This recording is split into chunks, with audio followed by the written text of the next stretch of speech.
Hello students, welcome. आज हम अपना चैप्टर नंबर 5 स्टार्ट करेंगे, measurement of length and motion. तो इसका इस वीडियो में पार्ट फर्स्ट हम लोग कवर कर लेंगे। ठीक है, तो दो पार्ट में ये हमारा चैप्टर होगा। तो चलिए स्टार्ट करते हैं, measurement of length and motion. देखिए, सबसे पहले इसमें एक एक्टिविटी दी है, एक केस स्टडी दी है।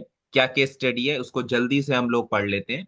Deepa, a curious 11-year-old girl, lives in a town of the state of Haryana. The new school year has started.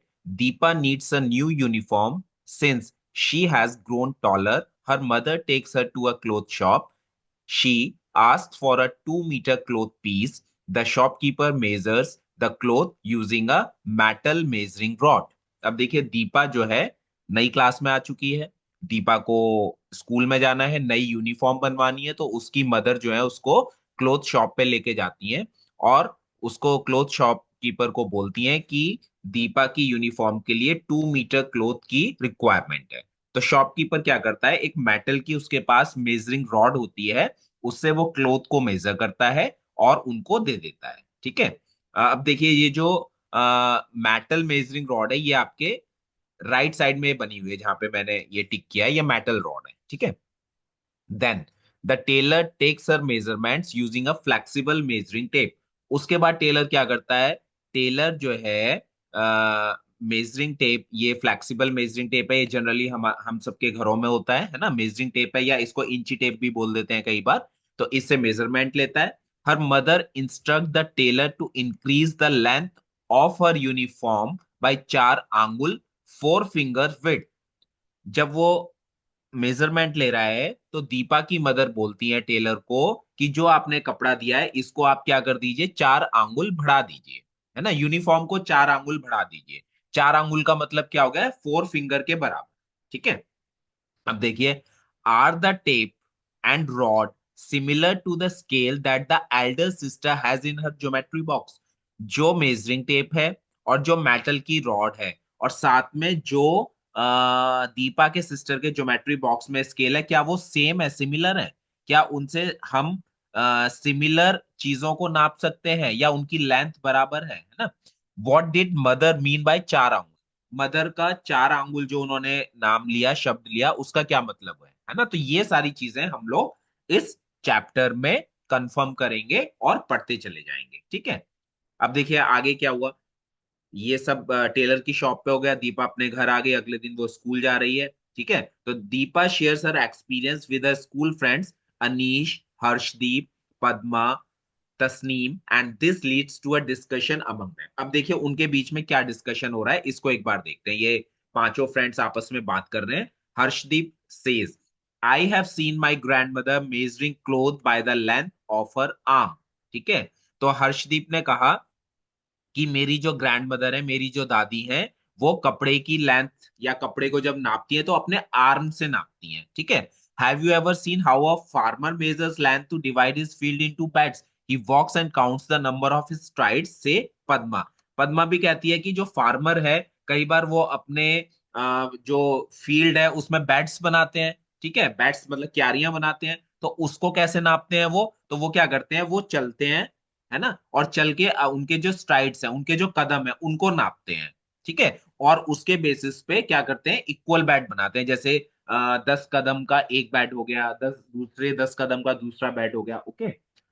Oh, not just the length of the stride, sometimes they also use the length of their feet to measure. Anish उसमें add करता है कि कई बार तो वो अपने क्या कहते हैं, जो बैट्स नापते हैं वो अपने स्ट्राइड से नापते हैं, कदम से नापते हैं, कई बार वो अपने फीट से नापते हैं। जो फीट आपने देखा होगा, जो पैर का एंकल से नीचे का पोर्शन होता है जिसके बेस पे हम खड़े होते हैं, उसको क्या बोलते हैं, फीट बोलते हैं। तो फीट से नापा जा रहा है। Deepa says excitedly, measuring length using body parts must be so much fun. तो दीपा कहती है कि अपने डिफरेंट बॉडी पार्ट से, पैर हो गए, हाथ हो गए, है ना, हमारी उंगलियां हो गई, उनसे अगर हम लेंथ को मेजर करते हैं तो ये फन हो सकता है। Let us also measure something using a body part. अब ये क्या क्या मेजर करते हैं, देखिए। Have you ever seen how a farmer measures length to divide his field into bats? He walks and counts the number of his strides, says Padma. Oh, Not just the length of the stride, sometimes they also use the length of their feet to measure. As अनिश, मैंने आप बता ही दिया. What should be measure, है ना? तो वो कहते हैं अब हम क्या मेजर करें. Okay, let us major the length of the table in our classroom, से तस्नीम. तस्नीम कहती है कि हमारे क्लासरूम के अंदर जो टेबल है हम इसको मेजर करते हैं. Padma adds, and which body part should be use to measure it. Deepa says, let us use our hand span. I will show you how to use it. I have seen my mother using it. She call it ballist. अब देखिए ये hand span दिखाया गया है. हथेली, हथेली में हमने क्या किया, ये अपने थंब को एक्सपेंड कर लिया और जो लास्ट फिंगर है उसको एक्सपेंड कर लिया, तो ये एक हैंड स्पैन बन गया, है ना. तो इस हैंड स्पैन के बेस पे वो क्या कर रहे हैं, टेबल को अब मेजर करेंगे. Use of hand span for measuring. Harshdeep adds, okay let us also note down our measurements. तो वो उन्होंने हर्षदीप ने कहा ठीक है, हम एक टेबल को जब मेजर करेंगे तो हम सारे मेजरमेंट क्या कर लेते हैं, लिख लेते हैं. तो इन्होंने एक ये इस तरीके से कॉपी के ऊपर टेबल बना ली और उन्होंने टेबल को मेजर किया. अनीश ने जब मेजर किया तो slightly more than 13 hand span जो आए, टोटल कितने आए, 13 आए.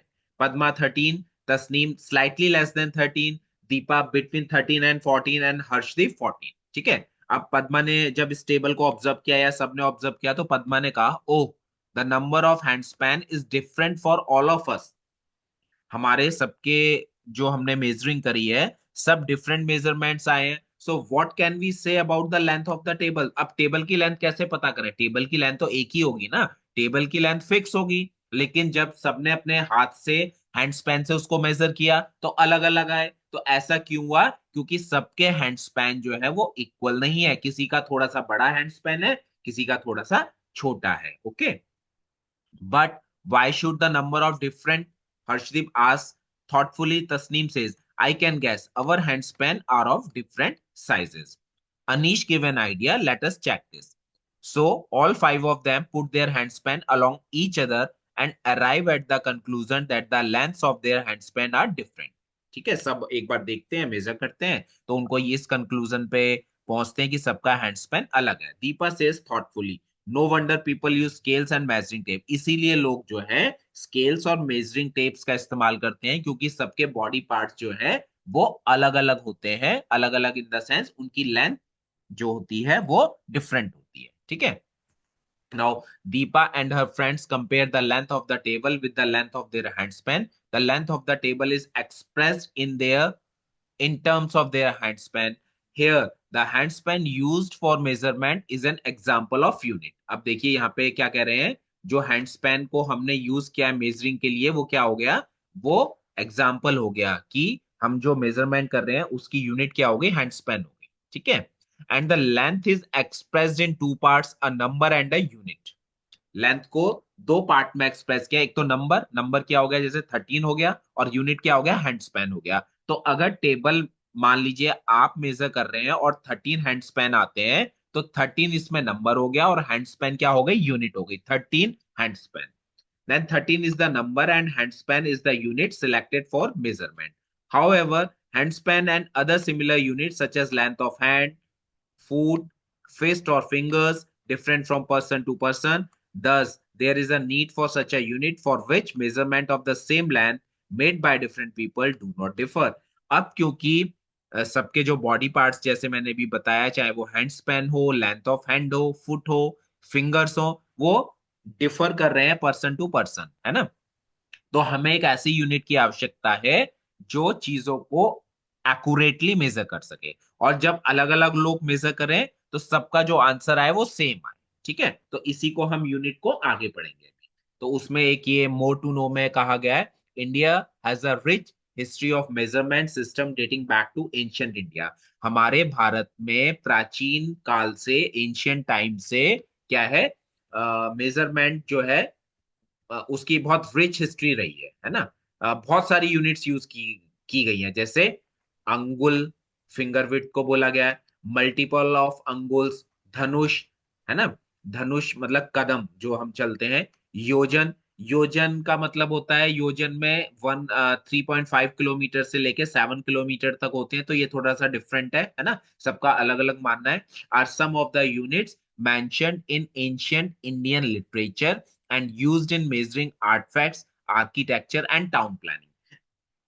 जब भी नए शहर बनाए जाते थे, कोई आर्किटेक्चर बिल्डिंग बनाई जाती थी, तो इस तरह की यूनिट्स का इस्तेमाल किया जाता था। The angul is still use by traditional crafts people like carpenters and tailors. Angul जो यूनिट है, आज के टाइम में भी बहुत सारे कारपेंटर्स और क्राफ्ट पीपल जो है उसका इस्तेमाल करते हैं। Several objects with ruled markings which could be scales have been excavated from sites of Harappan civilization। अब जो हमारी पुरानी हड़प्पा सिविलाइजेशन रही है, वहां पे जब खुदाई हुई उन जगहों पे, तो मार्किंग वाले कुछ स्केल्स भी हमें मिले, है ना। तो उन्हीं स्केल्स के बारे में, उन्हीं स्केल मतलब आज की डेट में जो स्केल्स या जो यूनिट्स यूज हो रही हैं, आगे के स्लाइड्स में हम लोग डिस्कस करते हैं, ठीक है। अब देखिए क्या है आगे। अब आगे है इसमें आपका स्टैंडर्ड यूनिट्स। ठीक, स्टैंडर्ड यूनिट्स क्या है, इनको समझ लेते हैं। तो स्टैंडर्ड यूनिट्स बेसिकली वो यूनिट्स होती हैं जो डिफरेंट पीपल अगर उनका इस्तेमाल करें, है ना, तो सबका जो आंसर आएगा, सबका जो मेजरमेंट आएगा वो सेम आएगा। तो एक बार इसको समझ लेते हैं। Several system of units evolved with time in different parts of the world. However, when people started traveling from one place to another, it created a lot of confusion। देखिए, अलग अलग शहरों में, अलग अलग देशों में मेजरमेंट की अलग अलग यूनिट क्या हुई, इवॉल्व हुई। अब मान लीजिए अमेरिका में कोई दूसरी यूनिट चल रही थी पुराने टाइम में, भारत के अंदर कोई दूसरी यूनिट चल रही है मेजरमेंट की। अब अमेरिका का व्यक्ति इंडिया में आ रहा है, या भारत का व्यक्ति अमेरिका में जा रहा है, और मेजरमेंट की बात आती है तो दोनों की यूनिट डिफरेंट है ना। तो इसमें क्या होता है, इसमें बहुत सारा कंफ्यूजन क्रिएट होता है। This led to the different countries coming together and adopting a set of standard units of measurement। तो धीरे धीरे लोगों ने ये देखा, ये सोचा, ये काम करना शुरू किया कि हम लोग क्या करते हैं, कॉमन यूनिट बनाते हैं, और वो जो कॉमन यूनिट होगी वो सारे देशों में सभी लोग इस्तेमाल करेंगे। तो उससे जो मेजरमेंट आएगा, है ना, वो क्या आएगा, वो सबके लिए सेम आएगा, और कंफ्यूजन जो होगी वो दूर हो जाएगी। तो एक सिस्टम डेवलप किया गया, उस सिस्टम को बोला गया द सिस्टम ऑफ यूनिट्स। ठीक है, the system of units now used is known as the international system of units और एसआई यूनिट्स। तो एक सिस्टम बनाया गया मेजरमेंट के लिए, यूनिट्स का एक सिस्टम बनाया गया, जिसको बोला जाता है इंटरनेशनल सिस्टम ऑफ यूनिट्स, और इसको शॉर्ट में बोलते हैं एसआई यूनिट्स। ठीक है, तो एसआई यूनिट या इंटरनेशनल सिस्टम ऑफ यूनिट्स जो है पूरे वर्ल्ड में इस्तेमाल किया जाता है, और इससे कंफ्यूजन लोगों के बीच में जो थी वो धीरे धीरे क्या हो गई, खत्म हो गई। नाउ अब इसको और थोड़ा सा एलेबरेट करते हैं। The SI unit of length is metre. SI unit जो है लेंथ की, वो क्या है, मीटर है। Its symbol is m. ठीक है, जब हम लेंथ मेजर करते हैं तो उसकी जो स्टैंडर्ड यूनिट है वो क्या है, वो मीटर है, इसका सिंबल एम है। अब लेंथ को पूरे वर्ल्ड में जब भी हम मेजर करेंगे तो उसकी स्टैंडर्ड यूनिट मीटर होगी, मीटर में ही उसको क्या किया जाएगा, मेजर किया जाएगा। अब metre scale is shown in figure 5.2। अब ये देखिए कि ये मीटर स्केल है। ठीक है, मीटर स्केल का एग्जांपल है, पूरा स्केल बना हुआ है 1 मीटर का। ठीक, अब 1 metre is divided into 100 equal divisions. 1 metre के बीच में क्या है, इसमें ये 100 डिविजन है। ये पूरा 1 मीटर है ऊपर से लेके नीचे तक, लेकिन इसमें छोटे छोटे आपको 100 डिविजन्स दिखाई दे रहे हैं। ठीक है, तो ये 100, हर एक डिवीजन को क्या बोला गया है, सेंटीमीटर बोला गया है। Each division is called a centimetre. Okay, you may be familiar with a smaller part of the meter scale, typically 15 centimeter long, shown in figure 5.3। अभी 5.3 में हम लोग देखेंगे, ये 5.3 है, इसको 15 सेंटीमीटर स्केल बोला गया है, जनरली जो हमारे ज्योमेट्री बॉक्स में होता है। Look carefully at the 15 centimetre scale, it has markings in centimetre from 0 to 5। अब इसमें देखिए मार्किंग, देखिए 0 से लेके यहाँ पे 15 तक मार्किंग दे रखी है। ठीक है, the length of any section between two consecutive big marks, such as between 1 and 2 or between 5 and 6, is 1 centimeter. Observe these sections of 1 centimeter lengths are further divided into 10 equal parts। अब देखिए यहाँ पे अगर हम बात करें तो 0 से 1 के बीच में 1 सेंटीमीटर हो गया, 1 से लेके 2 तक 1 सेंटीमीटर हो गया, 2 से लेके 3 तक 1 सेंटीमीटर हो गया। लेकिन हम कोई भी दो डिवीजन ले रहे हैं, सपोज 1 और 2, तो 1 और 2 के बीच में ये 10 डिवीजन फर्दर किए गए हैं, है ना। The length of one of the smaller parts is called millimetre. 1 millimetre is smallest value of length that you can measure using this scale. तो इस स्केल से आप जो सबसे छोटी वैल्यू मेजर कर सकते हैं वो क्या है, वो है millimetre. 1 millimetre is equal to 1/10 of a centimetre, ये आपको याद कर लेना है। 1 millimetre is equal to 1/10 of a centimetre, या ऐसे भी बोल सकते हैं कि 1 सेंटीमीटर के अंदर 10 मिलीमीटर होते हैं। ठीक है, तो बिगर यूनिट हो गए मीटर। मीटर के अंदर 100 सेंटीमीटर होते हैं, और 1 सेंटीमीटर के अंदर 10 मिलीमीटर होते हैं। For measuring larger length we use a larger unit called kilometre. अगर हमें बहुत बड़ी लार्जर लेंथ को क्या कहते हैं मेजर करना है, तो उसके लिए बड़ी यूनिट है जिसको हम क्या बोल रहे हैं, किलोमीटर बोलते हैं, which is equal to 1000 metres. And for measuring smaller units, we use units such as centimeter और millimeter। अब देखिए यहाँ पे समराइज किया गया है क्या। 1 किलोमीटर के अंदर 1000 मीटर्स होते हैं, 1 मीटर के अंदर 100 सेंटीमीटर होते हैं, और 1 सेंटीमीटर के अंदर 10 millimetre. Okay. Would it be convenient to use the unit meter to measure larger length, such as the length of a railway track? अब मान लीजिए आपसे कहा जाए कि रेलवे ट्रैक की लेंथ आपको फाइंड आउट करनी है दो सिटीज के बीच में, तो क्या उसके लिए छोटी यूनिट यूज करेंगे, मीटर यूज करेंगे? नो, वो ज्यादा कन्वीनियंट नहीं होगा। तो हम ये देख लेंगे बेसिकली, अगर हमारे पास लेंथ बहुत ज्यादा है तो हम किलोमीटर में उसको मेजर करेंगे। लेंथ थोड़ी कम है तो मीटर में करेंगे, और थोड़ी लेंथ कम है तो सेंटीमीटर में करेंगे, और बहुत ही कम लेंथ है तो उसको मिलीमीटर में मेजर करेंगे। तो जिस तरह के हिसाब से हमारे पास लेंथ होगी, उसी तरह की यूनिट में हम चीजों को क्या कर लेंगे, मेजर कर लेंगे। Okay. In some scales you might have notice another scale. Scales में देखें तो एक और स्केल होता है, देखिए ये जो फिगर दे रखी है, इसमें ये तो सेंटीमीटर स्केल है, लेकिन इसके साथ ये बड़े डिविजन्स और दिए गए हैं, तो इनको बोलते हैं inch.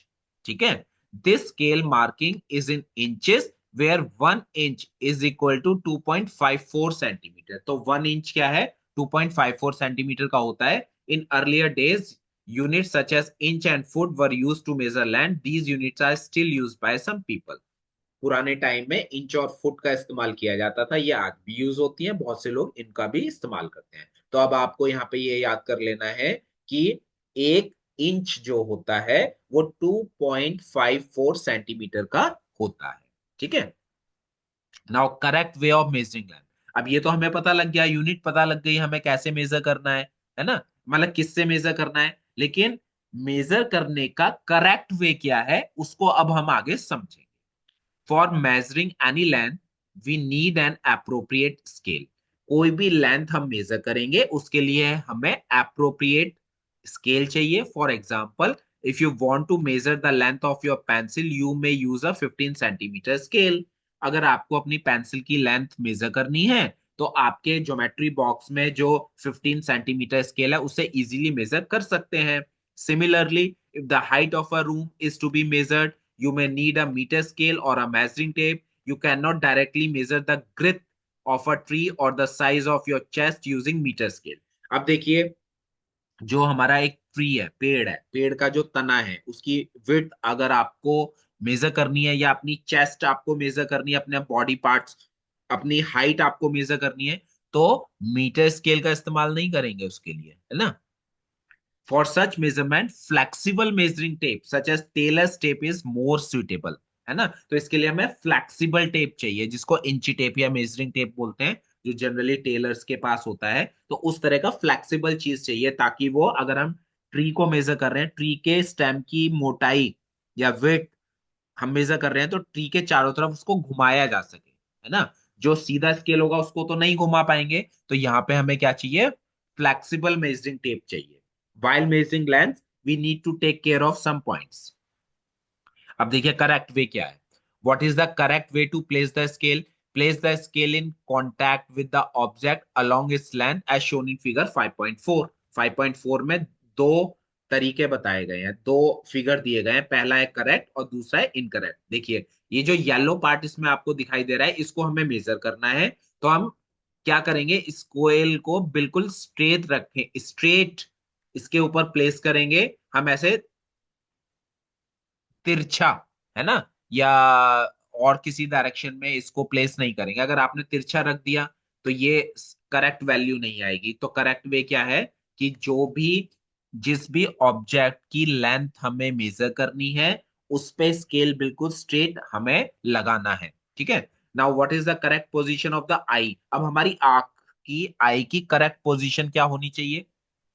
For example, if you are trying to measure the length of a pencil by aligning it with a scale, the position of your eye should be directly, position of eye should be directly above the tip of the pencil. Pencil की tip के ऊपर आपकी आंख होनी चाहिए। Figure 5.5 में हम देख सकते हैं। देखिए ये हमने पेंसिल ली, है ना, पेंसिल को हमें मेजर करना है, हमने पेंसिल के साथ साथ स्केल को रख दिया, जीरो से स्टार्ट करेंगे, ये जीरो है स्केल में। ठीक है। तो यहाँ पे पेंसिल को हमने जीरो से स्टार्ट किया और ये जहां तक जा रही है पेंसिल की जो टिप है वहां से स्ट्रेट हमें देखना है कि कितना आ रहा है। अगर हम ऐसे तिरछा देखेंगे तो हमारा जो लेंथ है पेंसिल की वो उसको हम गलत मेजर कर लेंगे। ठीक है। How to measure the length of the ends of the scale are broken. अगर स्केल के एंड्स ब्रोकन है, अब देखिए यहाँ पे इस फिगर में देखिए 5.6 में स्केल ब्रोकन है यहाँ पे, है ना, यहाँ पे जीरो जो है वो हमें शो नहीं हो रहा, मतलब वो टूट चुका है कुछ पार्ट।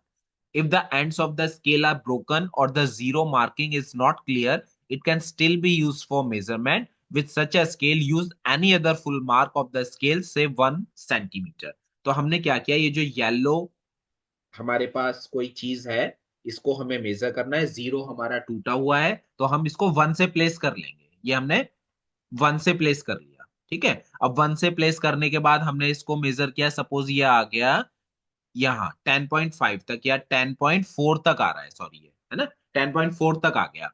अब अगर हम जीरो से करते तो ये कितना आता, ये 9.4 आता ना, लेकिन हम एक छोड़ के 1 से, जीरो से 1 का जो डिस्टेंस है उसको छोड़ के 1 से मेजर कर रहे हैं। तो हम क्या करेंगे, 10.4 में से 1 माइनस कर देंगे क्योंकि 1 से हम इसको मेजर कर रहे हैं। तो इसकी लेंथ आ जाएगी 9.4 सेंटीमीटर। ठीक है। How do visually challenge student measure length. They are they use scales with raised marking that can be felt by touching them. जो विजुअली चैलेंज स्टूडेंट्स होते हैं, मतलब जिनकी आंखें नहीं होती हैं, जो नहीं देख पाते हैं, अब वो मेजरमेंट करेंगे, कैसे करेंगे, तो उनका जो स्केल होता है ना, उस स्केल पे जो मार्किंग होती है वो उभरी हुई होती है। ठीक है। रेज्ड मार्किंग होती है जिससे वो टच करके, अपने फिंगर से टच करके वो उसको मेजर कर सकते हैं। ठीक है।